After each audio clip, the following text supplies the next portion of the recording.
Hello friends, MPC notes with सपना में आपका स्वागत है। कल हमने मध्य प्रदेश में स्वतंत्रता आंदोलन के अंतर्गत 1857 की क्रांति के प्रमुख विद्रोह देखे। आज हम और प्रमुख राष्ट्रीय आंदोलन जो कि मध्य प्रदेश से संबंधित रहे के बारे में पढ़ेंगे, जानेंगे। सबसे पहले आता है question, most important question Madhya Pradesh के इतिहास का। मध्य प्रदेश के झंडा सत्याग्रह आंदोलन पर प्रकाश डाल के लगभग 3 से 4 बार मुख्य परीक्षा में पूछा जा चुका है। चलिए देखते हैं। झंडा सत्याग्रह भारत के स्वतंत्रता संग्राम के समय का एक शांतिपूर्ण नागरिक अवज्ञा आंदोलन था, जिसमें लोग राष्ट्रीय झंडा फहराने के अपने अधिकार के तहत जगह जगह झंडा फहरा रहे थे। ये हमारा इंट्रोडक्शन हो गया। यह आंदोलन 3 चरणों में हुआ। पहला चरण देखते हैं, इसमें आंदोलन की झंडा सत्याग्रह आंदोलन की पृष्ठभूमि बनी, कैसे झंडा सत्याग्रह आंदोलन का प्रारंभ हुआ, यह प्रथम चरण में बताया गया है।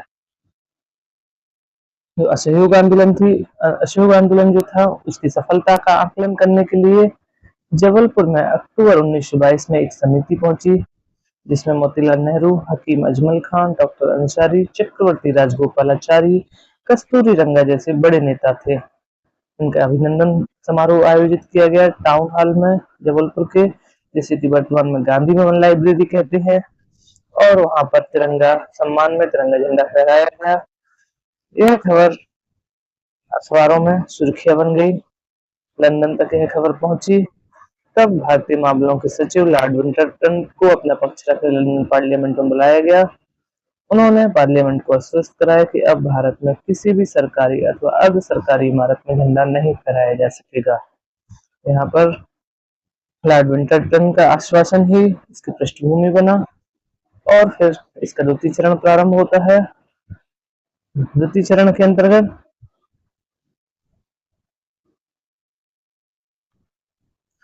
मार्च 1923 में कांग्रेस की दूसरी समिति जबलपुर आई, वही असहयोग आंदोलन के नेतृत्व के लिए। उसमें जो नेता शामिल थे, राजेंद्र प्रसाद, राजगोपालाचारी, जन्नालाल बजाज और देवदास गांधी। अब उस समय डिप्टी कमिश्नर थे हैमिल्टन। हैमिल्टन ने अभिनंदन समारोह, इन्होंने हैमिल्टन से, डिप्टी कमिश्नर थे जो कि अभिनंदन समारोह टाउन हॉल में जो कि रखा गया था, में झंडा फहराने की अनुमति मांगी, लेकिन हैमिल्टन ने एक शर्त के साथ झंडा फहराने की अनुमति दी। कहा गया कि इसके साथ ही यूनियन जैक जो कि ब्रिटेन का तिरंगा झंडा है, ब्रिटेन का झंडा है, उसको भी साथ में फहराया जाएगा। यह बात नेताओं को गले नहीं उतरी और उसने उनके प्रति और अधिक असंतोष भड़क गया और झंडा सत्याग्रह की शुरुआत हुई। 18 मार्च 1923 इंपोर्टेंट डेट है। जबलपुर के टाउन हॉल में स्थानीय आंदोलनकारी मुकुंद त्रिपाठी, बद्रीनाथ दुबे, सुरेंद्र कुमारी चौहान, माखनलाल चतुर्वेदी के नेतृत्व में तिरंगा फहराने पहुंचे। उनके साथ सीताराम यादव, परमानंद जैन, उस्ताद प्रेमचंद ने तिरंगा लहरा दिया। ब्रिटिश हुकूमत ने आदेश दिया कि तिरंगे झंडे को न केवल उतारा जाए बल्कि उसे पैरों से भी कुचला जाए। अंग्रेज पुलिस ने उतारकर तिरंगा को जब्त कर लिया। बाद में उसी तिरंगा को मांगने जब प्रेमचंद जैन और पंडित सुंदरलाल थाने पहुंचे तो उन्हें 6 माह की सजा दे दी गई। इसका परिणाम स्वाभाविक रूप से तीव्र जन आक्रोश के रूप में दिखाई दिया और आंदोलन का प्रारंभ हो गया, जिसने कुछ ही महीनों में अखिल भारतीय स्वरूप ग्रहण कर लिया और नगर पालिका के सभी सदस्यों ने विरोध स्वरूप इस्तीफा दे दिया। यह द्वितीय चरण था, इसमें आंदोलन अपने चरम पर पहुंचा। नेक्स्ट आता है तृतीय चरण, अंतिम चरण है यह आंदोलन का। इसमें इस राष्ट्रीय अपमान के प्रतिकार स्वरूप कांग्रेस ने झंडा आंदोलन के संचालन का केंद्र बिंदु नागपुर बनाया। क्या हमें याद रखना होगा, नागपुर केंद्र बिंदु था। प्री में भी इससे कई क्वेश्चन पूछे जाते हैं। जो मैंने लिखा है इसमें पूरा सार लिखा है, टू द पॉइंट आंसर है। आप इसको पढ़ने के बाद आपको किसी भी बुक से पढ़ने की आवश्यकता नहीं है, आप मेरा विश्वास मानिए। आप अपने मुख्य परीक्षा में इसी तरह से आंसर लिख के आइए, निश्चित ही आपको बहुत अच्छे मार्क्स मिलेंगे। तृतीय चरण में इन्होंने, चूंकि यह अखिल भारतीय स्वरूप धारण कर चुका था यह आंदोलन, इसलिए नागपुर में इसका केंद्र बनाया गया। 18 अगस्त 1923 को माखनलाल चतुर्वेदी, सरदार वल्लभ भाई पटेल, बाबू राजेंद्र प्रसाद ने नागपुर में राष्ट्रीय ध्वज का विजय दिवस मनाया। इसका विजय दिवस के रूप में यह मनाया गया 18 अगस्त को। माखनलाल चतुर्वेदी इसके नेतृत्व करता थे, उन्हें गौरव प्राप्त हुआ नेतृत्व करते था। इस तरह से यह तृतीय चरण हमारा पूरा हुआ विजय दिवस मनाने के साथ, और अंत में हम निष्कर्ष के रूप में लिखेंगे झंडा सत्याग्रह आंदोलन मध्य प्रदेश के स्वतंत्रता संग्राम आंदोलन की एक महत्वपूर्ण उपलब्धि थी, जिसमें फिरंगी हुकूमत की शिकस्त हुई। इस तरह से हमारा आंसर पूरा होता है। मध्य प्रदेश में झंडा आंदोलन का 200 वर्ड्स में अक्सर पूछा जाता है, आप बिल्कुल ऐसा ही लिख कर आए। चलिए नेक्स्ट क्वेश्चन देखते हैं, यह भी मोस्ट इम्पोर्टेंट टॉपिक है। मध्य प्रदेश के प्रमुख राष्ट्रीय आंदोलन पहले पूछा जा चुका है। असहयोग आंदोलन के बारे में, जंगल सत्याग्रह के बारे में पूर्व परीक्षा में पूछा गया है, मुख्य परीक्षा में यह 2 आंदोलन पूछे जा चुके हैं। चलिए देखते हैं। सबसे पहले मध्य प्रदेश में असहयोग आंदोलन। असहयोग आंदोलन में प्रदेश की जनता ने बढ़ चढ़कर भाग लिया। प्रभाकर ढूंढीराज ने मध्य प्रदेश में इसका नेतृत्व किया। असहयोग आंदोलन के दौरान महात्मा गांधी 6 अप्रैल 1921 को अली बंधुओं के साथ छिंदवाड़ा आए थे। यहाँ पर उन्होंने महिलाओं की सभा में भाषण दिया तथा तिलक स्वराज फंड के लिए महिलाओं ने बड़ी संख्या में धन आभूषण दिए। तत्पश्चात महात्मा गांधी 20 अप्रैल 1921 को जबलपुर पहुंचे और उन्हें स्वराज निधि के लिए 20,000 रुपए की थैली अर्पित की गई। हम लिखेंगे महाकौशल में असहयोग आंदोलन। वर्ष 1922 में भोपाल रियासत की शेहोर कोतवाली के सामने विदेशी वस्त्रों की होली जलाई गई। असहयोग आंदोलन का ही एक हिस्सा था। भोपाल में, छिंदवाड़ा में, महाकौशल में प्रभाकर ढूंढीराज इसके प्रमुख थे, नेतृत्वकर्ता थे। इतना हम असहयोग आंदोलन के अंतर्गत लिख कर आएंगे। नेक्स्ट आता है नमक सत्याग्रह। जबलपुर में सेठ गोविंद दास तथा पंडित द्वारका प्रसाद मिश्र के नेतृत्व में 6 अप्रैल 1930 को नमक सत्याग्रह की शुरुआत हुई। सेठ गोविंद दास और द्वारका प्रसाद मिश्र के नेतृत्व में 6 अप्रैल 1930 को नमक सत्याग्रह की शुरुआत हुई। सिवनी जिले के दुर्गा शंकर मेहता ने गांधी चौक पर नमक बनाकर सत्याग्रह की शुरुआत की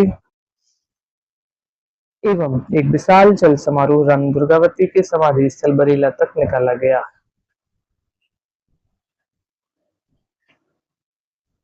नेक्स्ट आता है जंगल सत्याग्रह। पूर्व की मुख्य परीक्षा में पूछा गया है क्वेश्चन।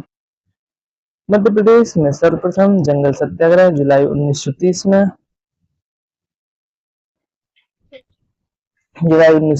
में बैतूल जिले के घोड़ा डोंगरी के जंगलों में वनवासियों ने अपने वनों के अधिकारों को लेकर किया था, जिसका नेतृत्व गंजन सिंह कुरकू ने किया है। बंजारी ढाल के थे। बैतूल में बंजारी ढाल नामक स्थान है, वहां के थे गंजन सिंह कुरकू। सर्वप्रथम बैतूल जिले के घोड़ा डोंगरी नामक स्थान पर हुआ था। जब पुलिस गंजन सिंह को गिरफ्तार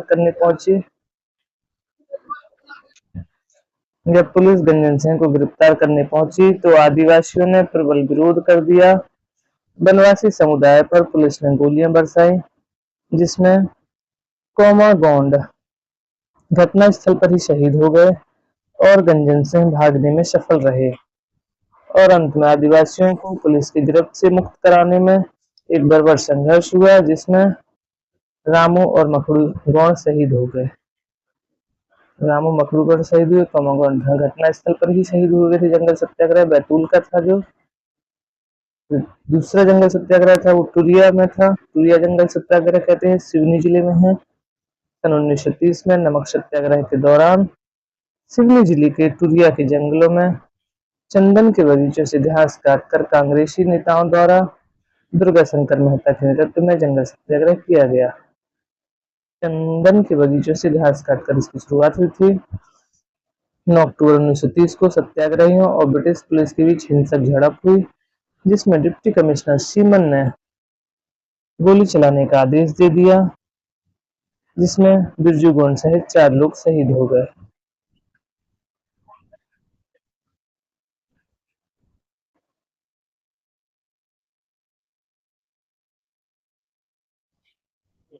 ये हमारे जंगल सत्याग्रह हो गए, टुरिया का और बैतूल का, पहले पूछा गया है पूर्व की परीक्षा में।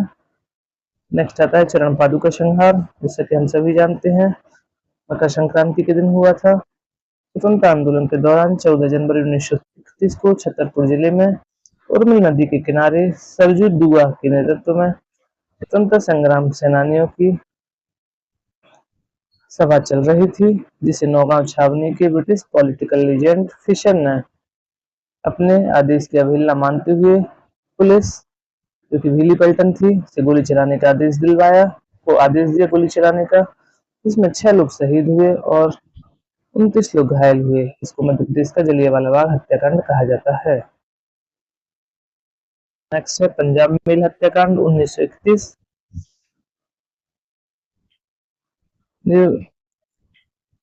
ये है एक क्रम से है, जो सबसे पहले हुआ मध्य प्रदेश में, इसमें जैसे कि असहयोग आंदोलन सबसे पहला था, तो दूसरा अपना नमक सत्याग्रह था, तीसरा जंगल सत्याग्रह, 1931 में चरण पादुका, और 1914 जनवरी को था, यह 23 से 24 जुलाई को था। पंजाब मेल हत्याकांड 1931 में ही।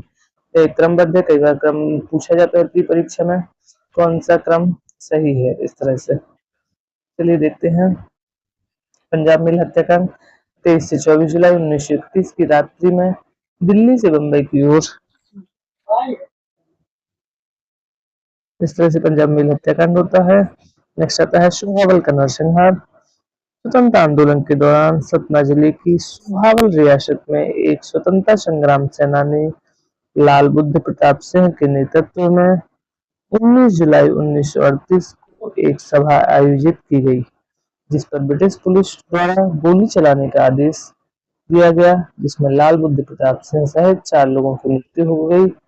इस हत्याकांड को मांजन गोली कांड नाम से भी जाना जाता है। तो हवल सतना जिले में है, परीक्षा में पूछा जा सकता है। नेक्स्ट है भारत छोड़ो आंदोलन।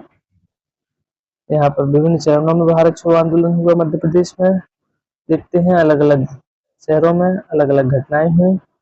सबसे पहला था 9 अगस्त 1942 को इसकी प्रारंभ हुआ विदिशा से। फिर 12 अगस्त 1942 को बैतूल के पट्टन बाजार में आंदोलनकारी भीड़ ने पुलिस की वर्दी उतारकर उन्हें खादी वस्त्र धारण करवा दिया। इस आंदोलन का मुख्य नेता महादेव तेली थे। इस दौरान ब्रिटिश पुलिस ने गोली चालन किया, जिसमें महादेवी तेली की शहादत हो गई। बैतूल के थे महादेवी तेली और भारत छोड़ो आंदोलन के दौरान इनकी शहादत हुई। जब पुलिस से वर्दी उतारवाकर उन्हें खादी वस्त्र धारण करवाए, तब यह आंदोलन हिंसक हो गया। नेक्स्ट है शहादत हमारे स्वतंत्रता संग्राम सेनानी की रही, जिनका नाम है लाल पद्मधर सिंह। ये रीवा के शेर के नाम से जाते हैं। ये 13 अगस्त 1942 की घटना है। विद्यार्थी यूनियन के जुलूस में थे और इन पर गोली चला दी गई, इनकी शहादत हुई। नेक्स्ट 6 सितंबर 1942 को इंदौर सराफा कांड हुआ, जिसमें ब्रिटिश पुलिस गोली चालन में मगन लाल ओसवाल की मृत्यु हो गई। और भी कई अमर शहीद रहे हमारे मध्य प्रदेश में, जिन्होंने भारत छोड़ो आंदोलन के दौरान अपनी जान गंवाई।